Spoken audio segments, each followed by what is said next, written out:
Eu chamo aqui o nosso primeiro convidado, o André Lais, que é presidente executivo do Stand With Us. André, muitíssimo obrigado por estar aqui com a gente, você que já é amigo aqui do SBT. E eu queria começar perguntando para você como é que você recebeu isso, né? Você preside uma organização que combate o antissemitismo, que é um problema que cresceu tanto desde o início dessa guerra. E como é que vocês receberam essa notícia do cessar-fogo? Não sei se você tem parentes diretos em Israel, mas a comunidade judaica como um todo, como é que vocês receberam esse anúncio? Boa tarde. Bom dia, né, aí no Brasil. Bom dia, Sérgio. Olha, eu acho que a gente recebeu com bastante alegria, porque a coisa mais importante para a comunidade judaica da diáspora e para os israelenses é realmente que esses reféns voltem para casa, né? 2 anos que essas pessoas estão sequestradas, parentes de pessoas que foram assassinadas não podem enterrar seus entes queridos, então é uma sensação de alívio. Para Israel, a sociedade israelense, a comunidade judaica em geral no mundo inteiro, é uma comunidade em trauma por causa do 7 de outubro e, posteriormente, por causa de todo o tempo que demorou para que essas pessoas voltassem para casa. A gente não se sente, inclusive, 100% feliz em nenhum momento nos últimos 2 anos, porque nossos irmãos e nossas irmãs estão sequestradas em um território alheio, simplesmente porque são israelenses ou porque são judeus. Então, é uma sensação de alívio. Ao mesmo tempo, o que acompanha é uma sensação de preocupação, porque o acordo, se ele for implementado nos 20 pontos que está descrito, ele é um acordo muito bom. É um acordo muito bom para Israel, é um acordo muito bom para os palestinos, ele só é um acordo muito ruim para o Hamas. É um acordo muito ruim para a Jihad Islâmica, é um acordo muito ruim Uhum. para o Hezbollah, um acordo muito ruim para o Irã. Todo o eixo do Oriente Médio que é contra a existência de Israel, que é contra a solução pacífica na região, que é a favor do jihadismo e do terrorismo, vai ser contra esse acordo, porque esse acordo, no fim do dia, Pois é, ele coloca fim, né, no governo do Hamas na faixa de Gaza. Então é uma sensação, Sérgio, de eu, alívio no primeiro momento. Eu queria chegar exatamente nesse ponto, André. Quando você fala do acordo, a gente tem inclusive um ilustra que a gente traz aí os principais pontos anunciados nesse acordo de 20 itens, mas ele fala ali sobre a necessidade de desarmamento do Hamas e da não participação do Hamas em qualquer futuro governo palestino na faixa de Gaza, mas esse acordo deixa vago ali como e quando isso vai acontecer, quando o Hamas vai ser desarmado. O governo israelense dizia o seguinte: olha, só terminamos com essa guerra quando o Hamas for eliminado. É fato que o Hamas está completamente enfraquecido, mas não está eliminado. Portanto, não há uma incerteza em relação a isso também? Ou seja, a ameaça não Ah, continua, embora enfraquecida? A ameaça, ela continua no sentido de se ter pessoas armadas na faixa de Gaza que podem usar essas armas contra tropas e contra civis israelenses. Não tem como tirar todas as armas que existem em um território, né? Nem no lugar mais seguro do mundo a polícia consegue realmente, numa cidade super segura, limpar a cidade inteira de armas ilegais, eventualmente, né? Então, o que sim, eu acho que os israelenses ainda não sabem o que vai acontecer, e o mundo inteiro acho que precisa também lembrar disso, realmente como vai ser desarmado o Hamas. O Hamas aceitou os principais pontos para dar o start nesse cessar-fogo, né? Esse cessar-fogo começou já está vigente, não tem mais nenhum tipo de hostilidades armadas acontecendo dentro da faixa de Gaza. Israel se retira até o perímetro em comum acordo, que não é a fronteira internacional, ou seja, Israel está ocupando, tá controlando militarmente 55% da 53%, faixa né? de Gaza. 53% da faixa de Gaza, o que coloca bastante segurança para as comunidades em volta da faixa de Gaza que foram atacadas no 7 de outubro, então realmente tá mais seguro, né? O Hamas perdeu boa parte dos seus batalhões, boa parte dos seus mísseis, boa parte dos seus comandantes, todas as pessoas realmente mais importantes do comando militar do Hamas foram mortas ou foram presas, Uhum. então o Hamas sai muito enfraquecido. Agora, a partir André, desse parte da ponto, no imprensa. momento só para Conclua, terminar, Sérgio, perdão. esse último ponto que você falou, o que é muito importante ser colocado no momento que os reféns voltam, No momento que Israel libera os prisioneiros palestinos, as pessoas que foram condenadas a prisões perpétuas e foram condenadas por terrorismo, essas pessoas vão voltar para onde? Vão voltar para Gaza, vão voltar para a Cisjordânia, vão ser colocadas no exílio. Essas pessoas vão voltar para o terrorismo, não vão voltar para o terrorismo. Tem muita gente aí que vai ser solta que tem capacidade de assumir o controle do Hamas na faixa de Gaza, assim como aconteceu com o Yahya Sinwar nos anos 2010. Então, assim, Uhum. isso são coisas que não dá para saber o que vai acontecer. Mas o desarmamento do Hamas, no sentido de eles perderem o controle do governo, isso sim vai ser construído junto com o Egito, Turquia e Catar, porque foi o compromisso que esses países deram aos Estados Unidos para apoiar o acordo. André, tem vários pontos aqui que eu queria passar contigo. Um deles é o que foi muito destaque ontem na imprensa brasileira, mais no Brasil, inclusive, do que aqui na Europa. Uma frase do líder do Hamas dizendo, interpretado pela imprensa brasileira, como o Hamas declara fim da guerra, como se o Hamas, um grupo, pudesse unilateralmente declarar o fim desse conflito. Eu acho que você deve ter visto essa declaração. O que está acertado nesse momento é um cessar-fogo, né? Ambas as partes precisam respeitar o que foi acertado para que a gente chegue no fim definitivo dessa guerra, certo? Certo. O acordo geral, o acordo inteiro, que o Trump chama de The Peace Plan, ele precisa, para ser peace, ele precisa realmente. Paz nas relações internacionais não é apenas cessar o conflito. Paz é você aceitar o outro lado, é você chegar em relações diplomáticas, é você assinar acordos de não beligerância para o futuro ad eterno. Ou seja, paz é muito abrangente. O que a gente está falando neste momento é que, para ter paz, existem vários estágios nesses acordos que precisam acontecer, e esses acordos precisam acontecer sem a violação dos acordos passados. Então, se esse acordo de paz prevê um novo governo na faixa de Gaza, o atual governo na faixa de Gaza precisa concordar que ele não vai mais ser governo na faixa de Gaza. Então, o Hamas precisa literalmente deixar um outro grupo de pessoas entrar na faixa de Gaza para governar o país. Já temos informações de pessoas que estão sendo treinadas, inclusive palestinos, no Egito, para assumir como forças policiais a faixa de Gaza no futuro próximo. Aí, se o Hamas vai deixar, o Hamas vai competir com eles por armas, o Hamas eventualmente vai entrar em Uhum. confronto com esses policiais ou não vai entrar em confronto, que autoridade vai sobressair, vai prevalecer? Tudo isso são perguntas que nós não temos respostas. O Oriente Médio é realmente um chão extremamente escorregadio, é muito instável, não dá para saber o que vai acontecer. O que sim nós sabemos, Sérgio, é que desta vez nós temos Turquia, Catar e Egito, os três países que mais dialogam e que mais apoiam o Hamas no mundo, né? Tirando o Irã. Um Então, deles, esses três inclusive, um países. deles, inclusive, que foi atacado por Israel recentemente, e essa era uma outra questão que eu queria te perguntar. Se o ataque ao Catar, a um dos aliados dos Estados Unidos, inclusive, é um dos que dialogam com o Hamas, como você disse, mas é um aliado importantíssimo dos Estados Unidos no Oriente Médio. Esse ataque não foi um tiro que saiu pela culatra, André, já que trata-se de um aliado dos Estados Unidos militarmente. Esse ataque foi um fracasso, porque Israel não matou nenhuma liderança do Hamas que estava ali no Catar, e politicamente ainda aumentou enormemente a pressão dos países árabes, não só sobre Israel, mas também sobre os Estados Unidos, e muitos atribuem a esse movimento, inclusive, a mão pesada de Trump nas últimas semanas para que Netanyahu aceitasse esse acordo nos moldes em que ele está hoje. Foi um erro de estratégia esse ataque ao Catar, na sua opinião, ou não? Olha, se o objetivo do ataque era matar as lideranças e elas não foram mortas, houve uma falha militar nesse sentido. Se o objetivo militar era literalmente matar toda a liderança do Hamas e esse ataque não matou a liderança do Hamas, e se esse era o objetivo final, então houve uma falha militar, houve uma falha de inteligência. Agora, a gente não tem como saber, Sérgio, realmente o que acontece naquelas salas. A gente não tem como saber se o ataque era uma mensagem, era um gesto, era uma ameaça, era uma forma de tentar fazer com que eles ficassem com medo e realmente sentissem que não tem nenhum lugar seguro para eles estarem, inclusive em solo do Catar. Eu acho que, assim, Israel se Uhum. desculpou em relação ao ataque, à violação da soberania do Catar. Aquilo não foi um ataque ao Catar e nem um ataque ao governo do Catar e nem aos catares.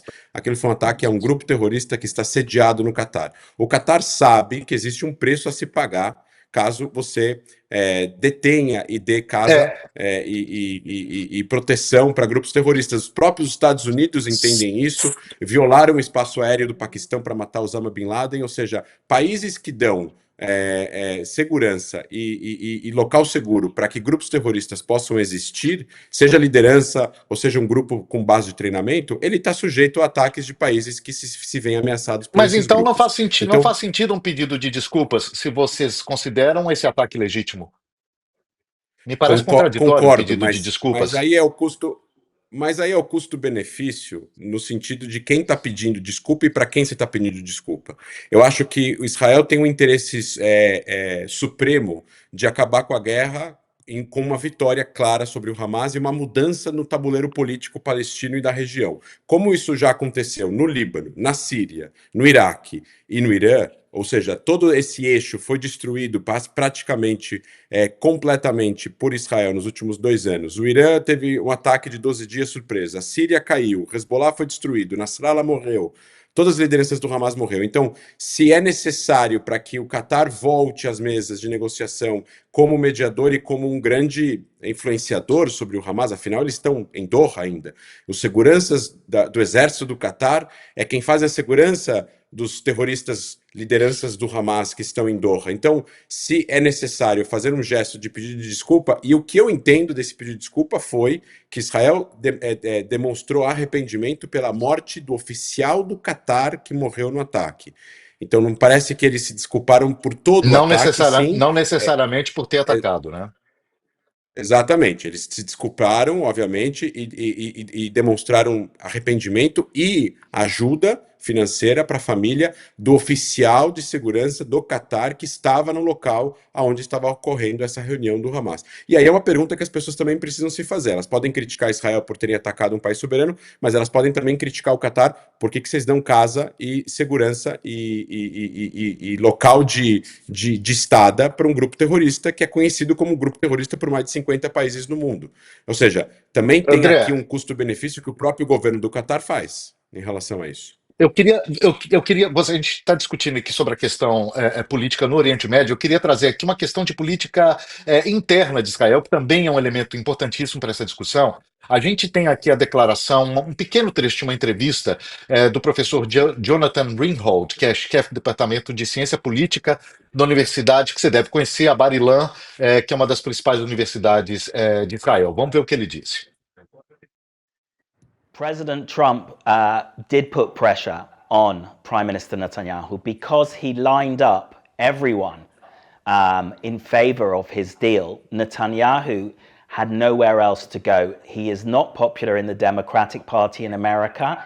He is not popular in Europe, and the whole of the Middle East, other than Israel's most virulent enemies, were in favor of this agreement. So if he was to not agree with the president's plan, it would have completely isolated Israel at a time when countries are refusing to sell it weapons and considering boycotting it in sporting events.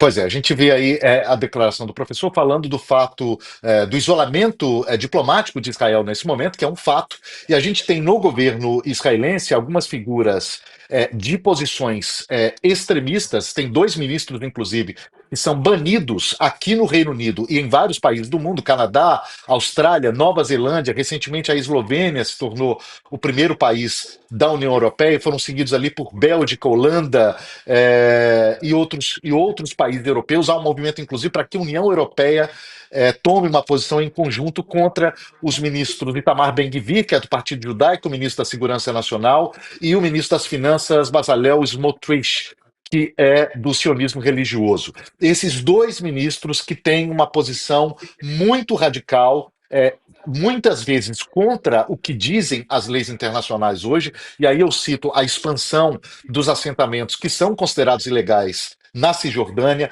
como controlar essas visões extremistas no cenário israelense ali. Você acha que esse cenário de cessar-fogo, André, pode levar um pouco a política israelense para um campo mais moderado, ou essas forças mais extremistas continuam com muita voz dentro do governo? Não, sem dúvida que o acordo é, obviamente, uma prova de que as ações são diferentes das falas, Sérgio. A política, em qualquer democracia, ela é extremamente barulhenta, com um monte de pessoas que falam uma porção de coisas e frases de efeito e jargões para cumprir a agenda política interna, por questões de campanha política. O próprio Smotrich, que é um desses ministros, ministro da Fazenda. No caso dele, só para reforçar, o que eles dizem e fazem foi suficiente para que eles sofressem sanções de vários países que Exato. são aliados Pois é. tradicionais de Israel. Reino Unido, por exemplo. Per- Perfeito. Só que ele, nas pesquisas, está abaixo da linha de corte, e se as eleições fossem hoje, ele não seria eleito. Porque ele. Uhum. Então, muitas das coisas que ele fala são jargões políticos que, obviamente, são condenáveis, tá? Eu como israelense, jamais apoiaria implementar 99 ou 100% das coisas que ele fala, mas ele fala essas coisas não para agradar os olhos dos ingleses, porque ele não é primeiro-ministro, e nem para receber votos ou aplausos no Brasil ou nos Estados Unidos. Ele fala essas coisas porque ele quer pegar votos do Likud e do Ben-Gvir, que inclusive é o seu principal rival hoje em dia, porque ele está abaixo nas pesquisas e ele não seria eleito. E muitas pessoas em qualquer democracia barulhenta falam coisas que não são aplicáveis, que não são executáveis, para poder ganhar votos. Mas no fim do dia, o que eu acho que uma análise interessante que a gente pode fazer é que, independentemente de todas essas frases, ocupar Gaza, assentamento em Gaza, expulsar os palestinos, fazer com que os palestinos saiam da região, etc, etc, etc, todas essas frases, isso nunca virou política de Estado. O Estado nunca aplicou essas políticas, essas frases, e fato é, o Mas governo e o gabinete de segurança. o Estado está bancando a ampliação de assentamentos que são ilegais na Cisjordânia, André. Sérgio, O Estado está um bancando isso. segundo. Não, não, só um segundo. É que eu tô falando de Gaza, um minuto já posso falar da Cisjordânia. Mas em relação a Gaza, o Estado não teve nenhum plano de executar e nem de planejar isso que eles estão falando há 2 anos. E fato é, foi assinado o cessar-fogo, Israel está se retirando fisicamente, já tem provas que Israel se retirou das linhas já pré-acordadas, os palestinos estão voltando para a cidade de Gaza. Então, na prática, nada do que eles queriam que acontecesse está acontecendo, e tudo que o mundo, que é os países que inclusive sancionaram esses ministros, né, Inglaterra, Canadá, Austrália, etc e tal, e concordam com o que está acontecendo, apoiaram o plano do Trump, o plano do Trump foi aceito pelo gabinete de Israel e Israel está executando ele. Então, às vezes, Sérgio, na política parlamentarista existem esses barulhos que são criticáveis, que são condenáveis, mas na prática acontece outra coisa do que o que eles estão afirmando. E em relação à Cisjordânia, é uma outra questão. Aquilo é um território que, para os israelenses, é um território em disputa, existem uma série de fatores que precisam ser levados em consideração, como, por exemplo, territórios privados que já foram vendidos, construções que já foram autorizadas, a expansão dos assentamentos que já existem, se são novos Mas é assentamentos, se fato são que, para assentamentos que as já leis existem. internacionais, aquilo ali é um território invadido, né, André? A lei internacional é muito Então, clara nisso. Todas as declarações de sim, todos os países do mundo, resoluções da ONU, declarações de presidentes, primeiros ministros, aliados de Israel, tirando aí os Estados Unidos, colocam aquilo ali como assentamentos ilegais. Eu sei que são muitas pessoas que estão lá há gerações, são milhares de pessoas, mas são considerados Sérgio, assentamentos ilegais. Aquilo ali é terra palestina ou não? se você tiver me perguntando a minha opinião jurídica, aquilo é um território em disputa e os assentamentos foram construídos numa época onde não havia legislação para considerar se aquilo era ilegal ou legal, porque não havia um precedente para aquela região em 67 que estava sob controle da Jordânia, também de forma irregular, desde 48. Então, no momento que a gente entra na parte jurídica, vai ter aqueles juristas que vão falar que é ilegal, como, por exemplo, países que vão fazer declarações políticas, e vão ter aqueles que vão falar que aquilo é um território extremamente cinza, que dá para você discutir a legalidade ou ilegalidade da construção de assentamentos entre 1974 e 1994, que foi quando os assentamentos Que foram são absoluta construídos. minoria, né, André, se você me permite, porque se você pega Então, todas as resoluções da ONU nesse sentido, em que os países votam ali pela integridade integridade territorial do Estado palestino, você vai ver que a ampla maioria da comunidade internacional discorda da tese de que aquele é um território em disputa, mais do que aquele trata-se de um território palestino. Não, eu concordo com você de que a maioria dos países não concordam com isso, mas a maioria dos países em 1975 também votou numa resolução na ONU dizendo que o sionismo, que é o movimento nacional judaico, era uma forma de racismo, e depois em 91 que o Brasil redigiu uma resolução cancelando essa resolução. Então, tem todas as resoluções da ONU fazem sentido. Tem algumas resoluções da ONU que não fazem sentido até hoje. Não faz sentido também que o Conselho de Segurança tem só 5 membros fixos e o resto não pode ser membro fixo. Não faz sentido que o Conselho de Direitos Humanos na ONU já foi presidido pela Arábia Saudita. Não faz sentido um monte de coisa. Não faz sentido que a Síria já chefiou um departamento de desarmamento enquanto Bashar al-Assad matava 600 mil pessoas na Síria.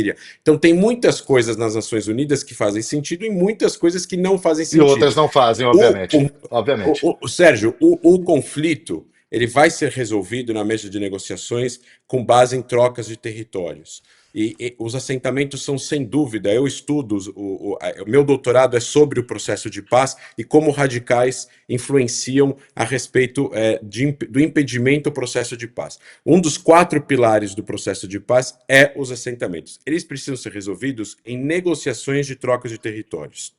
É uma minoria, como você disse, e agora, não estou falando agora dos assentamentos. Os radicais israelenses são uma minoria, e são uma minoria menor do que os radicais na França, do que os radicais nos Estados Unidos, do que os radicais na Hungria, do que os radicais na Inglaterra. Mas todos os países têm os seus radicais. O mais importante é que a democracia de Israel, ou seja, continue sendo sólida o suficiente e que nas eleições faça valer o voto das pessoas que querem realmente mudança para o país no ano que vem, que vai ter eleições provavelmente. Isso vai refletir provavelmente no processo de paz, nas negociações com os palestinos, na entrada de países árabes e muçulmanos nos acordos de Abraão, e um Oriente Médio sem terrorismo, sem o Hamas em Gaza, e em paz e coexistência entre israelenses e palestinos, cada um vivendo no seu território e provavelmente num futuro de paz e legitimidade para os dois.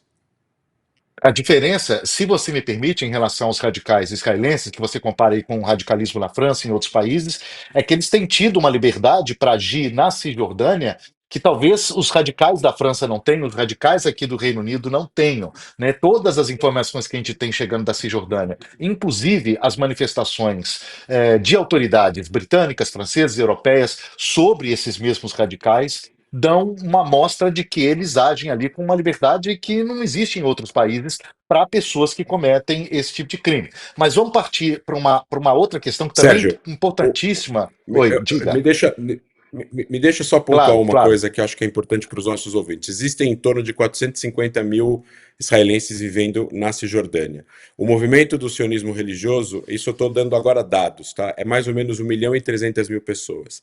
Essas pessoas que vivem na Cisjordânia, elas não são homogêneas. Existem ortodoxos, existem religiosos nacionalistas, existem laicos, existem pessoas mais de direita, existem radicais e não radicais.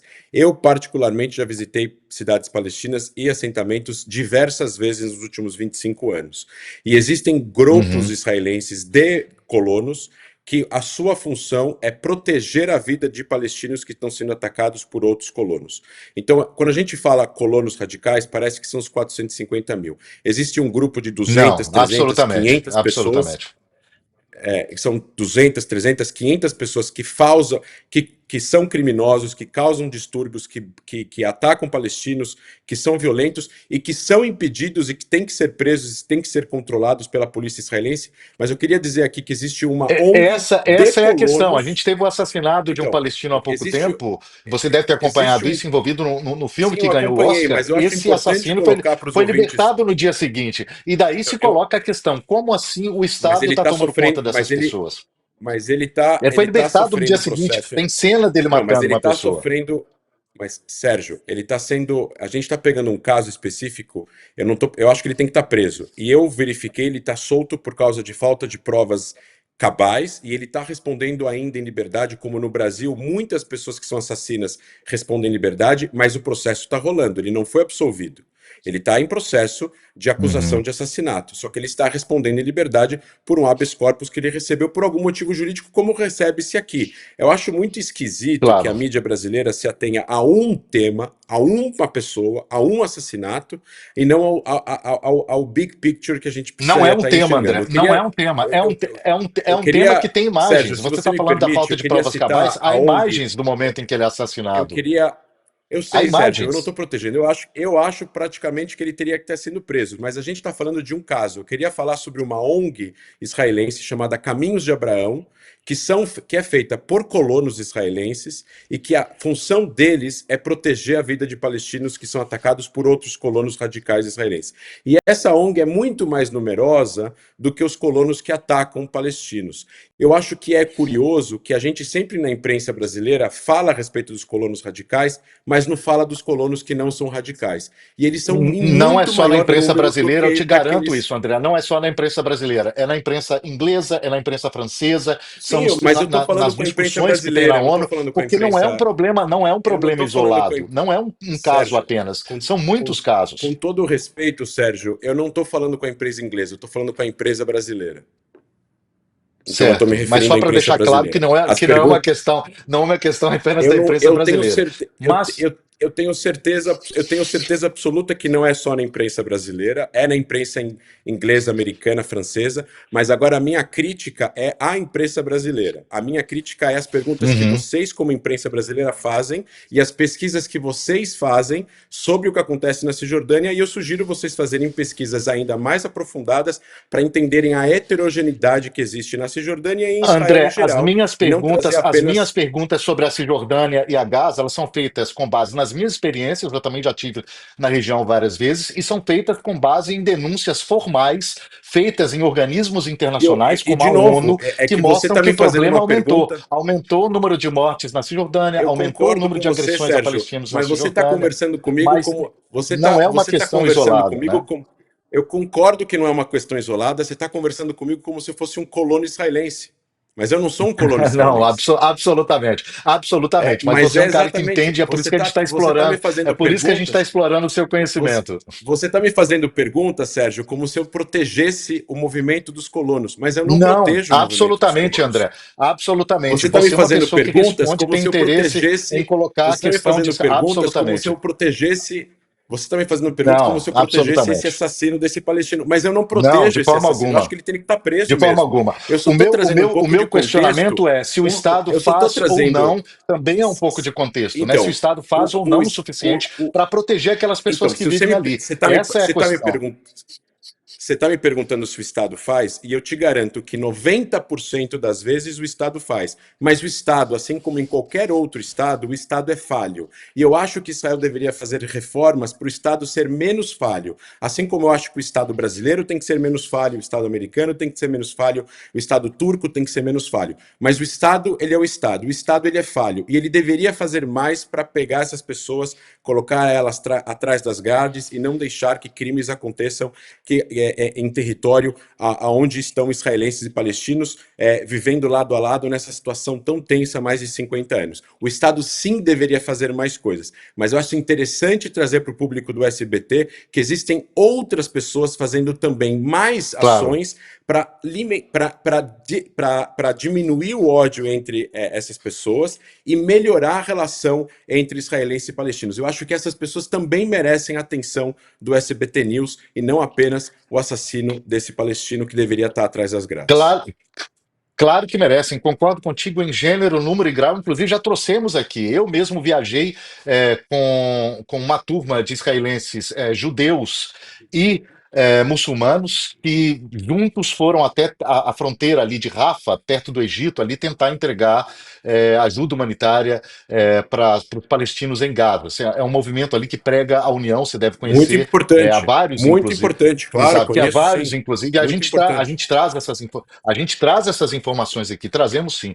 André, para a gente finalizar aqui, os dois lados terminam, pelo menos esse episódio, não sei se a gente pode chamar de término ainda, mas encerram essa fase com um cessar-fogo, com uma ferida, com uma cicatriz enorme aberta em ambos os lados. A gente tem ali o maior massacre de judeus desde a Segunda Guerra Mundial, né, que foi o que aconteceu em 7 de outubro. A maior parte deles civis. É bom que a gente coloque isso. Eu tive nos kibbutz, vi os massacres que aconteceram, o restante os sinais dos massacres, mulheres, crianças, idosos, além dos sequestrados. E do outro lado, a gente tem 67 mil pessoas, 67 mil mortos, entre eles 20 mil crianças. Um general do exército israelense diz, inclusive, que são 200 mil, o ex-comandante das Forças Armadas de Israel. Fato é que há dezenas de milhares de mortos do outro lado. Você consegue enxergar, você como uma pessoa que conhece tanto a região, que sente tanto essa questão israelense, você consegue enxergar o momento em que você vai até Israel, vai poder chegar em Gaza, por exemplo, na cidade de Gaza, tomar um café com um amigo palestino, conversar com ele sobre todas as questões de uma forma civilizada? Ou você acha que esse é um cenário que a curto prazo, médio prazo, talvez até a longo prazo, é um cenário impossível da gente enxergar? Você consegue ver isso? Olha, esse é o grande sonho de todos nós, é que a gente consiga ir para Gaza, para Beirute e sentar com amigos palestinos, israelenses e libaneses e tomar um café e almoçar todos juntos, compartilhando um hummus ou um shawarma. Eu quero acreditar também, Sérgio, que se a gente fosse fazer uma comparação entre as relações entre franceses e alemães em 1850, e se você fosse dizer para um deles que em 150, 120, 130 anos eles iriam ser melhores amigos e eles poderiam compartilhar, inclusive um francês viver em Berlim, um alemão viver em Paris e poder casar entre eles e trabalhar em países diferentes e as fronteiras iriam ser compartilhadas e a moeda ia ser a mesma, a pessoa mais otimista da França e da Alemanha iria dizer que você está numa ilusão. E isso aconteceu depois de 130 anos, com mais de 50 milhões de mortos na Segunda Guerra Mundial e mais de 20 milhões na Primeira Guerra Mundial. Então, eu acho que sim, é possível. Tem que ter a vontade política, tem que ter vontade social, tem que ter organizações que trabalhem para isso, e é o tempo que dura para que isso seja criado, às vezes não é o tempo de uma vida de um ser humano. Às vezes esses processos, esses traumas demoram mais tempo, às vezes mais do que em uma vida. Mas eu não tenho dúvidas que se não for no meu tempo de vida, no nosso tempo de vida, vai ter na vida dos meus filhos ou dos meus netos, mas esse dia um dia vai chegar. O Oriente Médio vai um dia ter paz, assim como existe na Europa, e essas pessoas, se não for nós, vão ser outras pessoas que vão estar vivendo em Israel, que vão estar vivendo em Gaza, e essas pessoas sim vão poder compartilhar um prato de comida e um café, né, nas ruas de Tel Aviv ou nas ruas da faixa de Gaza. É isso. André, muito obrigado pela conversa franca e sincera. André Laist, presidente executivo do movimento Stand With Us, conversou com a gente aqui no Mapa Mundi. André, muito obrigado e até a próxima. Obrigado, Sérgio. Um grande abraço.